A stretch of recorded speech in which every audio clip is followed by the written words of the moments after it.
রাস্তায় এসে অবরোধ না করলে তারা কোনো দাবি বাস্তবায়ন করে না। কোনো কিছু মানা হবে না।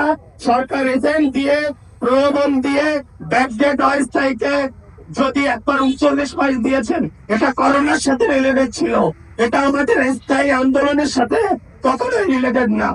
তো আমি বলতে চাই, আমাদের বয়স বৃদ্ধি করতে হবে স্থায়ী ভাবে। এখন আমাদের এই আন্দোলন রূপ নিয়েছে বয়স সংস্কারের আন্দোলনে। আমাদের এই বয়স সংস্কার আর কোনো ডিজিটে আটকে থাকবে না। যেখানে 27 দরকার সেইখানে 27 হবে, যেরকম ইএসআই।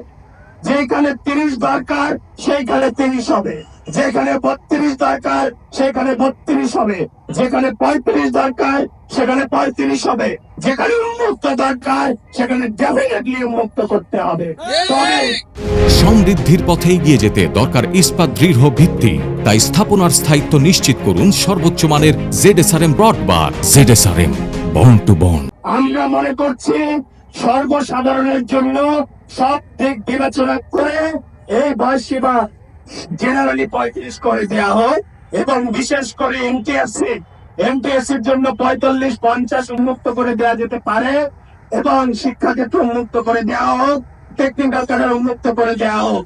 আজকে এখান থেকে আমি বলতে চাই, যারা আমাদের বক্তব্য শুনছেন তাদের উদ্দেশ্যে বলি, যারা এমটিএসসি দিচ্ছেন, বিভিন্ন বিসিএস কার্ডের পরীক্ষা দিচ্ছেন, আমরা জানি আপনারা আমাদেরকে সমর্থন দিচ্ছেন, কিন্তু আপনারা বুঝতে পারছেন না এই সরকারকে রাস্তায় এসে অবরোধ না করলে তারা কোনো দাবি বাস্তবায়ন করে না। এটা তার নিজস্ব প্যাটার্ন তৈরি করেছেন। এই 12 বছর ধরে যে আন্দোলন চলমান আমাদের পক্ষেই যাবে। আমাদের মানুষ উপস্থিত হয়েছে, মনে রাখতে হবে 12 বছর প্রকাশ্যে আজকে পর্যন্ত কেউ এর বিরোধিতা করতে আমরা নাই। আমরা বলতে চাই, আমরা এটার বাস্তবায়ন চাই।